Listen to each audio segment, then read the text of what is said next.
இன்னைக்கு பல ரவுடிகள் அந்த கட்சியில வந்து சேர்த்திருக்காங்க. கட்சியை வந்து ஒரு போலீஸ் ஸ்டேஷன் ஜெயில் மாதிரி.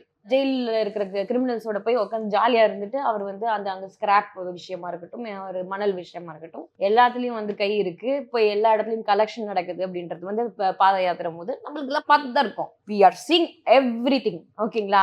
We are not set but don't stop me. அந்த மாதிரி டைம்ல வந்து இந்த மாதிரி ஒரு ஆளை வந்து டெல்லி வந்து சப்போர்ட் பண்றாங்க. அது மட்டும் இல்ல, ஏகப்பட்ட இடத்துல வந்து நீங்க பிரஜ்வல் ரவானா மாதிரி ஒரு ஆளை வந்து நீங்க வந்து அவருக்கு போய் பிரச்சாரம் பண்ணியிருக்காங்க. இத்தனைக்கும் அவர் வந்து அஃபென்ஸ் பண்ணியிருக்காங்க, அவர் ஒரு கிரைம் பண்ணியிருக்காங்கன்னு ஒரு ரிப்போர்ட் போனதுக்கு அப்புறமும், கர்நாடகா பிஜேபியில இருந்து போனதுக்கு அப்புறமும் எந்த ஆக்ஷனும் வந்து அந்த சைட்ல எடுக்கல.